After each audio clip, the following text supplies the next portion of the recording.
Shalom. Good morning. Today is Tuesday. It is the 28th day of the Roman calendar. And I'm coming to you today because of deep concern and conviction that I have over what I see and what I've seen throughout my life in the churches, in the synagogues, what I see in terms of the state of what is called the church, which is a state of apostasy. And what is apostasy? But it's to depart from the way. And why is this so important right now? Because for those of us that know our Father's Word, or are learning our Father's Word, we understand that He's actually said that He'll give us over to a spirit of delusion when we reject His way, His Word, His truth, His justice, His love, His righteousness for our own.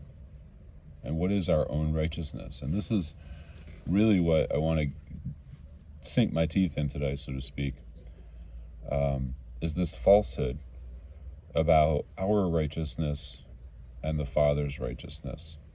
And what I hear within Christianity, even thought leaders within Christianity, talking about even those who have come to Torah, so to speak, or the instructions, in my view, are still idolizing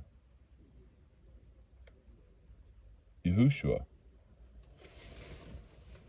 And what does that mean? When we put something in its improper place, that's what idolizing means to me, and a form of worship or morality. Anything that we put before the Father. Now, some will say, well, the Father and Yahushua are one. Well, they're one in spirit, but they're two distinct different personalities. They're two distinct different names. And Yahushua's name, I believe wholeheartedly, is not Yeshua or Yeshua or Yahusha, but Yahushua, meaning the Father of salvation, salvation of Yah. And that's a very different word than salvation unto itself, because there is no salvation apart from Yah.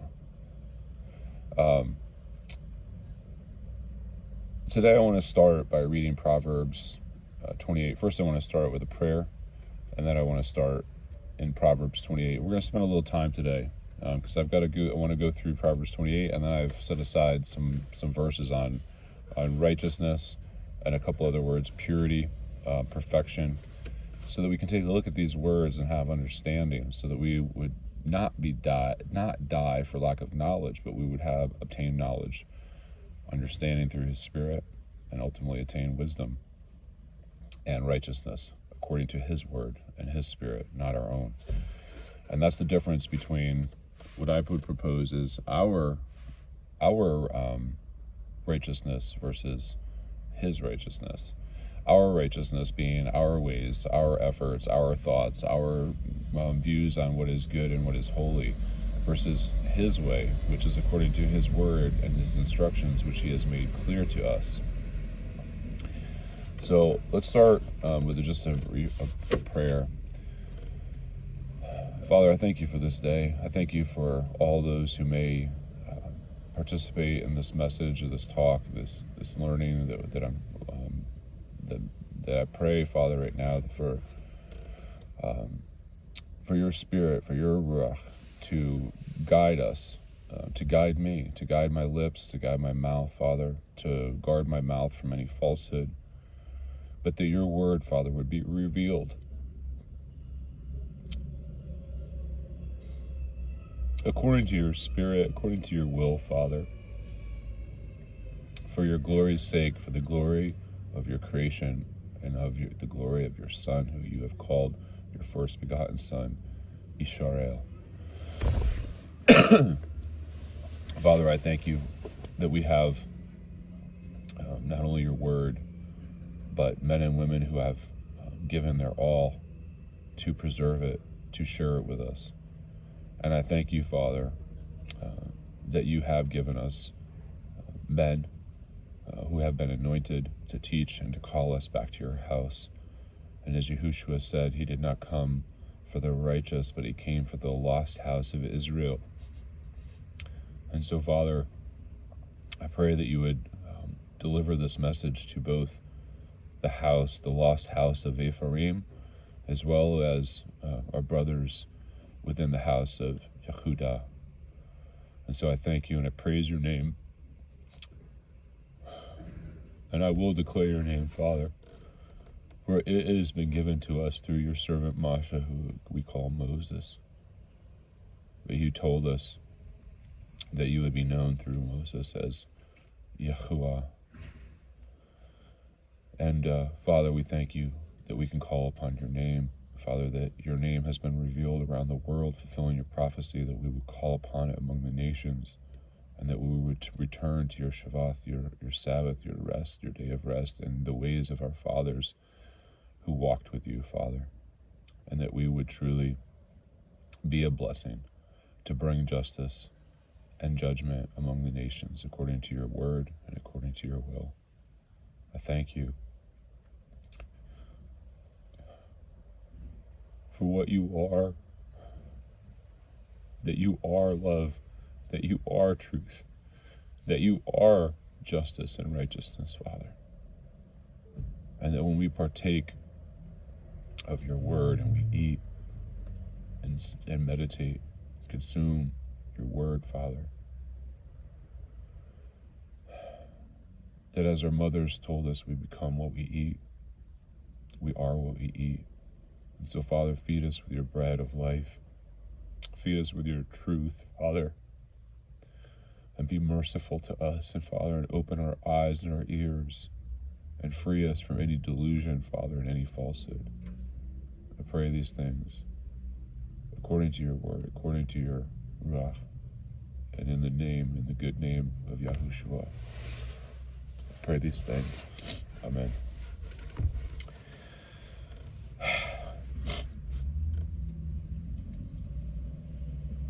So let's get into Proverbs 28.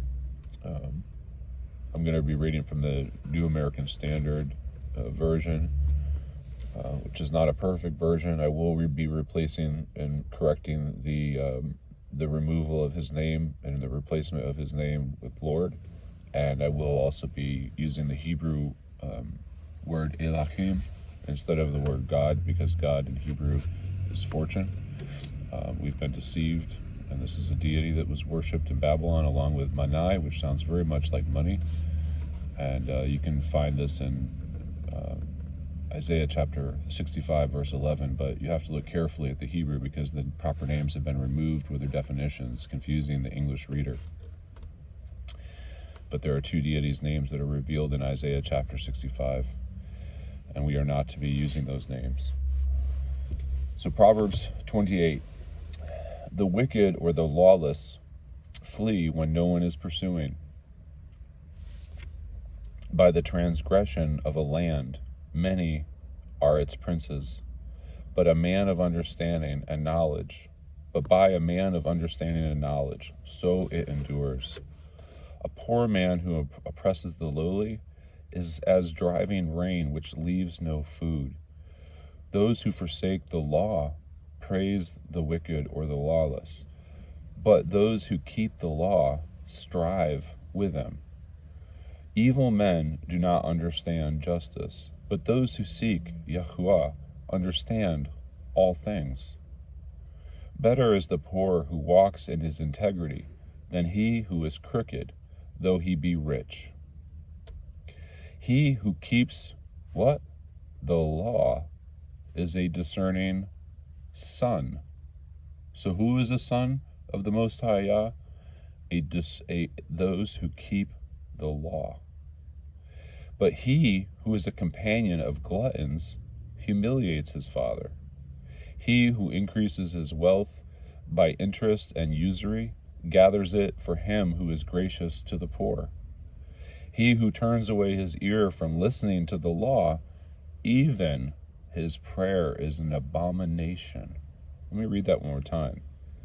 He who turns his ear, or she, from the law, from listening to the law, even their prayer is an abomination. Let that sink in. All people who think that they're praying, praise the name of Jesus, but if you forsake his law, the law of the Father, your prayers are called an abomination. He who leads the upright astray in an evil way will himself fall into his own pit. But the blameless will inherit good. How can the Father or the Spirit move and write these things and say that there are blameless if people say that no one can keep the law, which is what we hear in the churches? Why does he then call and say that the blameless will inherit good? The rich man is wise in his own eyes. Why? Because he thinks that he's literally done it all himself, and he hasn't.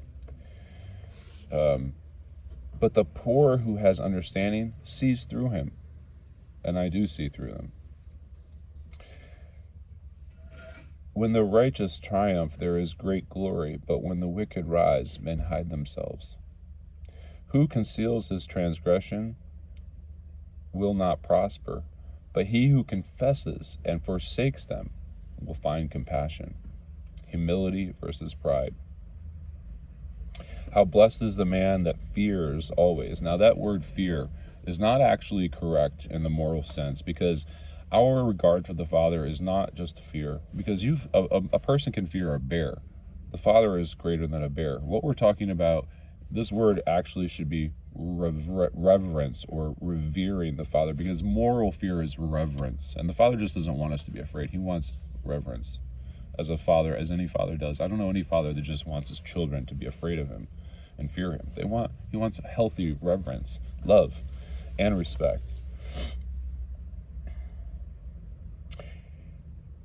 How blessed is the man who reveres always, but he who hardens his heart will fall into calamity. Hardens his heart to what? The ways of the Father, the truth. Like a roaring lion and a rushing bear is a wicked ruler over poor people. A leader who is a great oppressor lacks understanding. We've got one of those today in America. But he who hates unjust gain will prolong his days. So he who hates injustice will prolong his days. A man who is laden with guilt of human blood will be a fugitive until death. Let no one support him. He who walks blamelessly will be delivered. He who walks blamelessly will be delivered. He who walks blamelessly will be delivered. Yet we hear in the church that this is not possible, that you can't walk blamelessly. Even though Yahusha said to be perfect, even though Yahauah told Abraham to be perfect, but they'll say, you can't do it. And when they say that they can't do it, they call both Yahauah and Yahushua a liar. He who walks blamelessly will be delivered, but he who is crooked will fall all at once. He who tills his land will have plenty of food, but he who follows empty pursuits will have poverty and plenty. A man will abound with blessing, but he who makes much haste to be rich will not go unpunished. How many people are just hasting to make money today, in a rush to go make some money today? How many have actually stopped and just been still, contemplated, thought, prayed, opened the Word? But they'll pursue wealth, riches, over heaven. To show partiality is not good, because for a piece of bread a man will transgress. Not a righteous man, but a man. A man with an evil eye hastens after wealth and does not know what will come upon him. He who rebukes a man will afterward find favor. more favor than he who flatters with the tongue. He who robs his father or his mother and says it is not a transgression is the companion of a man who destroys. An arrogant man stirs up strife, but he who trusts in Yahauah will prosper. He who trusts in his own heart is a fool, but he who walks wisely will be delivered. He who gives to the poor will never want, but he who shuts his eyes will have many curses. Shuts his eyes to what? The need of the poor. When the wicked rise, men hide themselves, but when they perish, the righteous will increase. So all throughout the Proverbs, we have this contrast of the righteous and the wicked, the righteous and the wicked. Yet we hear in the church that there are none righteous. Yes, we have heard all have sinned and fallen short of the glory of God, or the glory of Elohim. Yes, this is true. We have all erred. But within his law, there is a provision for when we do err, and that's called tuv, to turn, to shuvah, thashuvah, which is to repent or to turn or to return. And so this is a function of righteousness. Now I want to be conscientious of the time, because it's already 15 minutes in and we've only gotten through Proverbs 28. But if you spend time in the Proverbs, you'll see all throughout the Proverbs, if you go back and starting with chapter 10, it's the contrast of the wicked all the way through Proverbs 18. So literally 8 verses just contrasting the upright, or the Tsadyq, the Tzaddikim, versus the wicked, the lawless.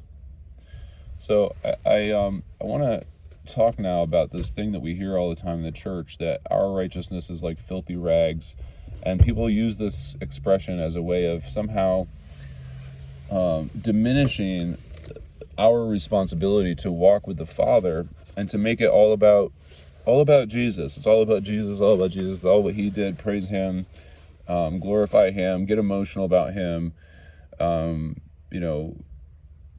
but are you receiving him? It's one thing to recognize Messiah, which is to see and recognize, oh wow, this is a special person, this is a guy that lived, he's obviously a good man, or this is a person that's blessed or anointed. But do we receive him? And what does it mean to receive him?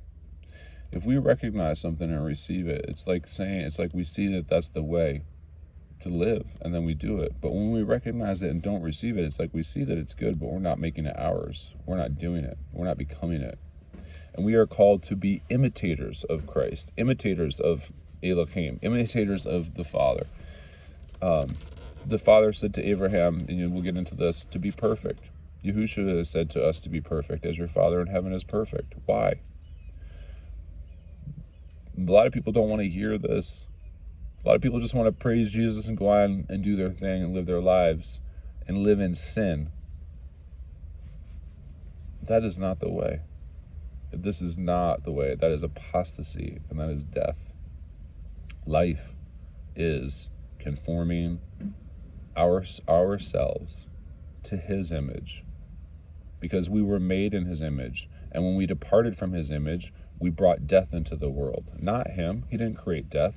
We did, through separating ourselves from him. That is death. Any separation from life, that is death. So I hear people talk about our righteousness or filthy rags. Why is it that, let's talk about righteousness, and where does it first appear? It's interesting that if the word righteous, as I understand, and according to my search, if my e-sort is correct, that the first time that we see the word righteous is in Genesis chapter 7, verse 1. And what does this say? Well, let's get there.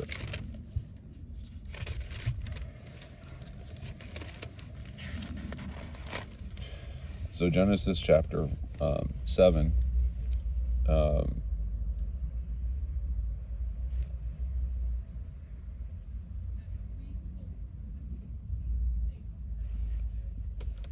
then Yahauah says to Nach, or Noah, people call him Noah, but his name is Nach, enter the ark, you and your whole household, for you I have seen to be righteous before me in this time. Now, he also said something else that even before this, in chapter 6, verse 9 of Genesis, after it talks about the Nephilim, it says, these are the records of the generations of Nach. Nach was a righteous man, blameless in his time. That word blameless is actually called thamim, which is the word tho, or the last letter of the Hebrew Aleph Beth, and then the letter meme, or character meme, and yud and meme. So it's literally the word water, which is a picture of wisdom, with the letter or the character of tho, which is a covenant or agreement. Perfect. So here we see that Nach is actually called both righteous and perfect. And the perfectness that's referencing here, I believe, is about his genetics, his DNA. His DNA has not been compromised, because what happened in early chapter 6 is we see that those that are called the sons of Elohim, or the fallen, bore children with the daughters of Adam, which is human, and they brought into the earth the Nephilim, which were the men of renown, the giants, the titans, these mixed creatures that brought destruction upon the earth before the great flood.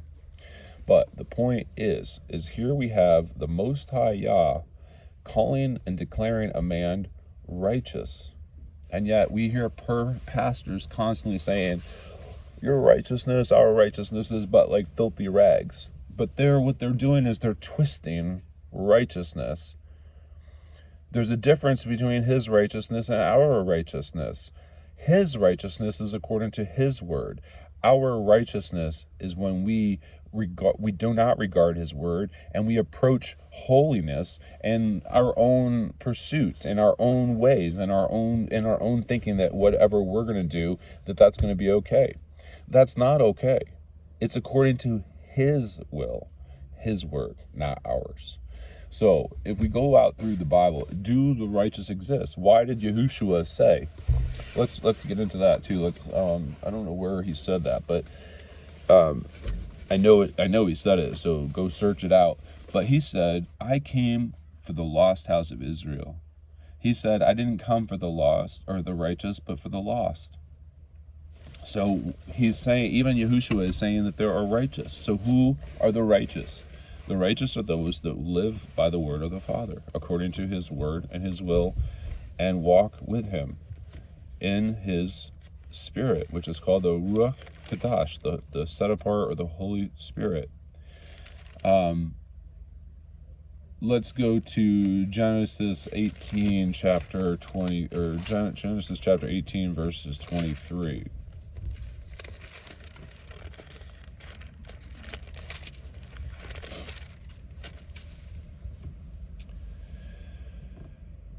Abraham came near and said, will you indeed sweep away the righteous with the wicked? So here Abraham is asking the Most High if he's going to destroy the righteous. In this case, it's Sodom and Amorah, and there weren't more than 10 righteous there, so the cities were marked for destruction. But the point that I'm making is that clearly there are the righteous that are walking before Yah on the face of the earth. When Eliyahu or Elijah was serving, he thought he was alone, but the Father really revealed to him that there were 7,000 others that he did not know about. So there are righteous, and we are called to be the righteous, and this is the whole point of the gospel, is to not take Yahushua's righteousness to the bank, but to take the righteousness that was his righteousness, which is the Father's righteousness in him, and to make that our righteousness.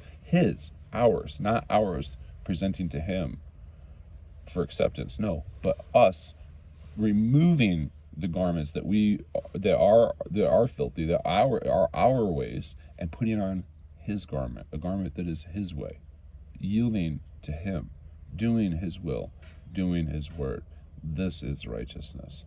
It says a righteous man will fall down 7 times, but get back up. He didn't become non-righteous for falling down. If he hadn't gotten back up, perhaps yes, but he got back up, so he's still considered righteous. Exodus chapter 9, verse 27.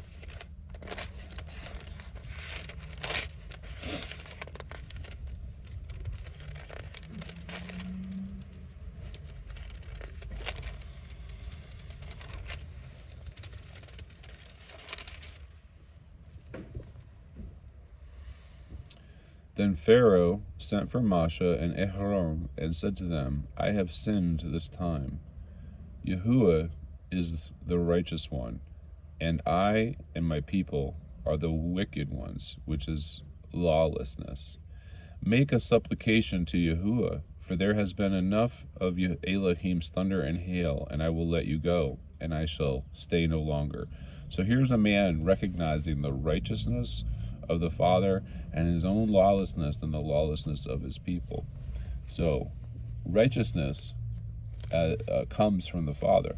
Righteousness is of the Father, because the Father is good. All goodness comes from the Father. Let's go to Exodus chapter 23, verse 8. Chapter 23, verses 8. You shall not take a bribe, for a bribe blinds the clear-sighted and subverts the cause of the just. You shall not oppress a stranger, since you yourselves know the feeling of a stranger, for you are also strangers in the land of Egypt. Verse 7 says, keep far from a false charge, and do not kill the innocent or the righteous, for I will not acquit the guilty. So here he's saying the innocent and the righteous exist, but yet the church tells us that they don't. Let's go to Deuteronomy chapter 4, verse 8, which follows one of my favorite verses, one of the most potent verses of the Bible, which is Deuteronomy, or Devarim 4, verse 2, which is saying very clearly not to add or take away from his instructions. Let me read that to you real quick. I got pages stuck here. So 4:2. We'll go to 4:1. Now, O Israel, listen to the statutes and judgments which I am teaching you to perform, to do, so that you may live and go in and take possession of the land which Yahauah, your Elohim, the Elohim of your fathers, is giving you. You shall not add to the word which I am commanding you, nor take away from it, that you may keep the commandments of Yahauah, your Elohim, which I commanded you. So, that's an important note, but off topic, but about not adding to or taking away from his word. Now, if we go to verse 8, or for what great nation is there that has a Elohim so near to it as Yahauah, our Elohim, whenever we call on him? Or what great nation is there that has statutes and judgments that as righteous as this whole law which I am setting before you? So let me ask you, if the law was not righteous or it was imperfect, I could see why it would be done away with. But why would anyone think that a great nation established, why? Because of his statutes and judgments, which are what? As righteous as the whole law which I am setting before you today. So this whole law is righteous because he who is good gave it to us to perform. Why? To bring heaven to earth. By doing his law, by performing his law, his statutes, his instructions, his judgments, obeying his voice, we are the vessels that bring heaven to earth. And this is our job. This is why Yahushua taught to pray, our Father who art in heaven, hallowed, holy be your name. Thy will be done. Do his word, his will.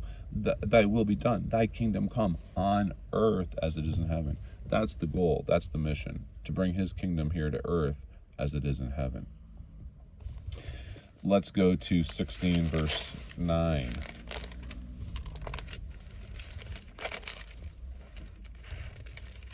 And I do hope that you open up your library book called the Bible and follow along and read this. 16:19, I'm sorry, not 9. You shall not distort justice. You shall not be partial. You shall not take a bribe, for a bribe blinds the eyes of the wise and perverts the words of the righteous. The righteous exist, okay? They are here. They do exist. And what perverts them? A bribe, injustice. Let's go to Judges chapter 5, verse 11.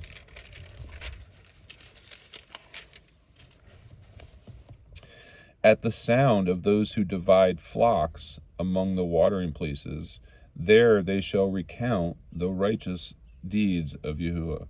And I wanted to mention this verse because he gets the glory of all righteousness.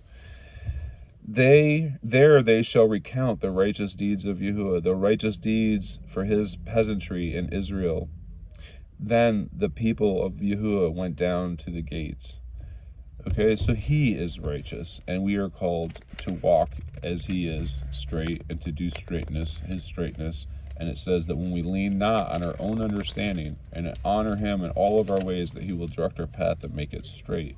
That's Proverbs chapter 3, verses 5 through 7. Let's go to 1 Samuel 12. 1 Samuel 12:7.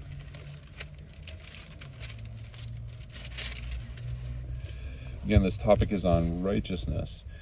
So now, take your stand that I may plead with you before Yahauah concerning all the righteous acts of Yahauah, which he did for you and your fathers. So we are to remember his righteousness, and we are to declare his righteousness, declare his deeds before the nations, before the congregations. Let's go to 2 Samuel 4:11. 4:11. How much more then wicked men have killed a righteous man in his own house on his bed? Shall I now require his blood from your hand and destroy you from the earth? Then David commanded the young men, and they killed them and cut off their hands and feet and hung them beside the pool of Hebron. And he took the head of Ishbosheth and buried it in the grave of Abner in Hebron. So it's something to be taken very seriously, the regard and the respect of the righteous. They do exist. We are called to be righteous. This is why we're here. Not to live in sin and to just glorify the Father and the Son, but to become conformed and to become a son by walking according to his ways and his word. And a good servant who does his will is called a son. 2 Samuel chapter 6, verse 23.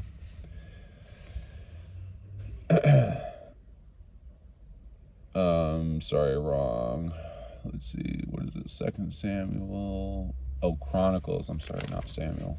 2 Chronicles.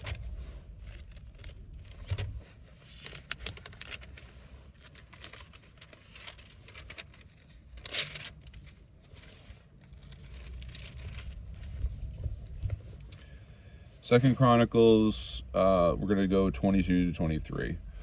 If a man sins against his neighbor and is made to take an oath, and he comes and takes an oath before your altar in his house, then hear from heaven and act and judge your servants. Punish the wicked, bringing his own way upon his head, justifying the righteous by giving him according to his righteousness. So clearly, there is a lawless man and a righteous man. There are the lawless and there are the righteous. Let's go to Job chapter 4, verse 17.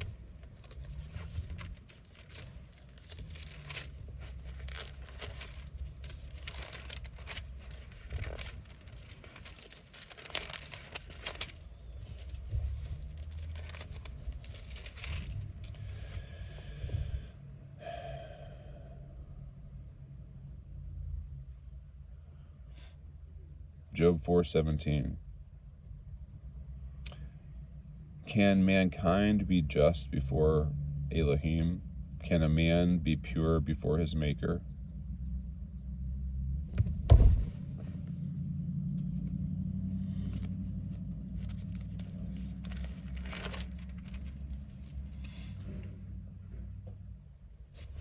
Eight, 6. If you are pure and upright, surely now he would rouse himself for you and restore your righteous estate. Sorry, that one was not the verse that I was thinking about.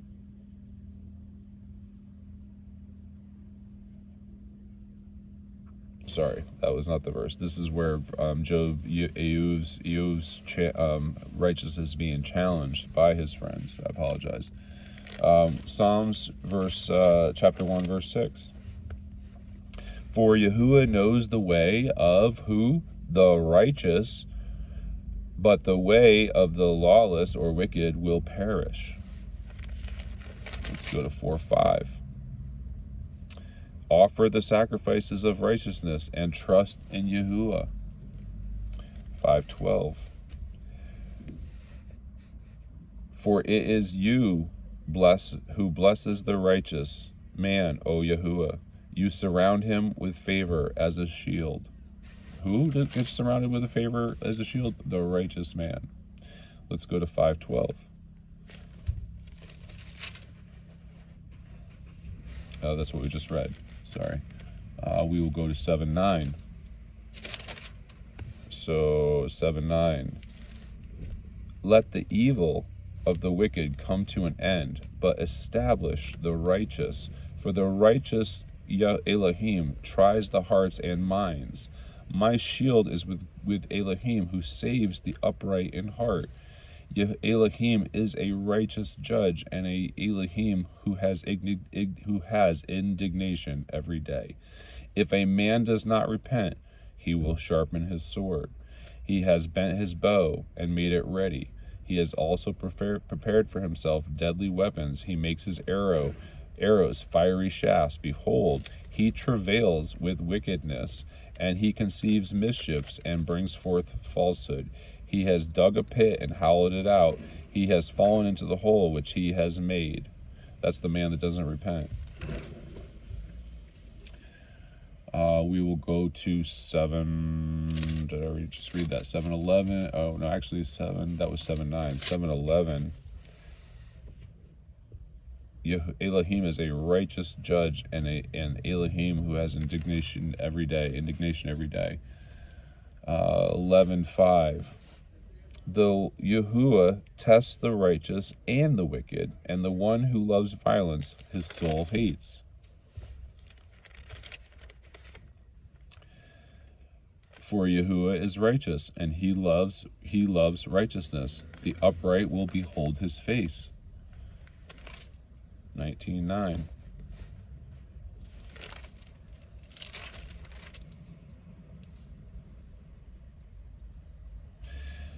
I want to read 7 through 14 because this is from Psalms 19, and it's so powerful. The whole thing is so powerful regarding the law and the Father's ways. So get this.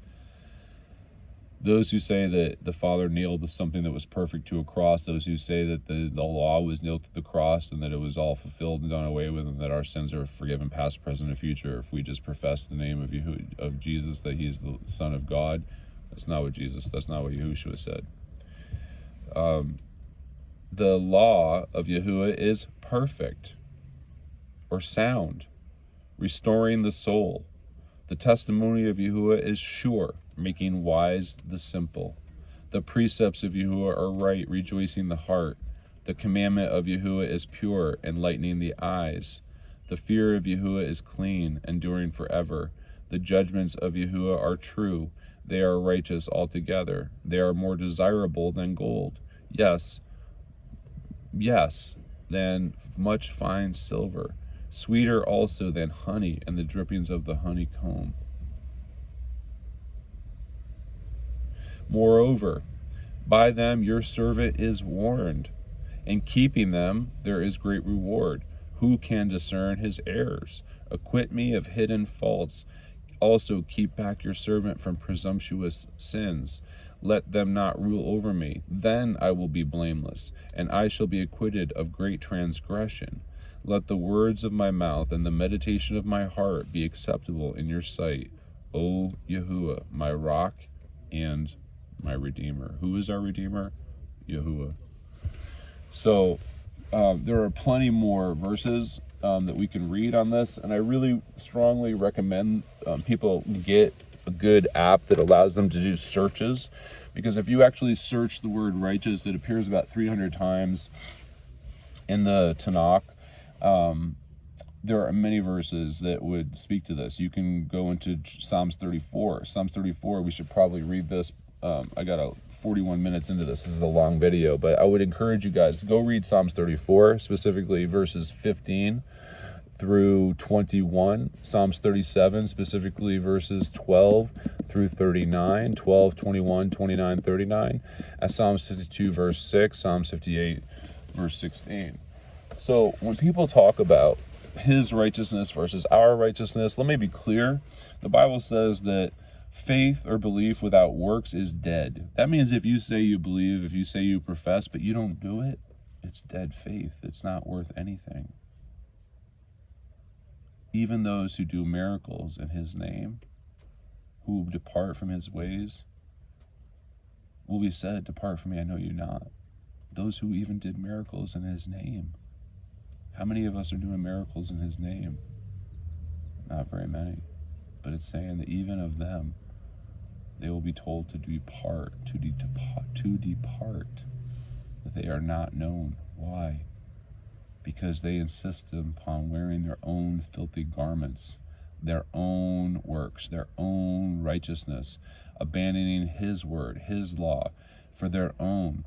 This is what it means to have our own filthy rags on, is when we go before him with our righteousness according to our ways and what we think is good versus what he has declared good.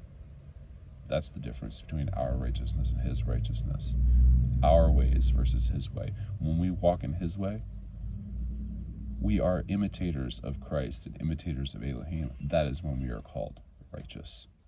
So go forth, as Yahushua said, and sin no more, and to be perfect as your Father in heaven is perfect.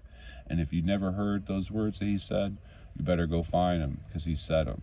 And it's more important what he said, specifically more important what Yahauah said, than any other person. So first, whose word is highest? Yahauah. The Father's word is higher. Whose word is second to that? His anointed, which is Yahushua, which is Masha, which is his prophets, are his prophets. So please pardon the slip of my tongue, because no one's word is higher than the Father. In the Father's name, he has said to us, Echaya Eshar Yachaya, Ahaya, I am that straight that I will be. Straight, I am that straight that I am. But he gave a name to Masha, or to Moses, for us to use, and that name is Yahauah of hosts. Yahauah of hosts. Yahauah Elohim. Yahauah Elohim. Yahauah Elohim. Hallelujah. In his name, be blessed. Amen.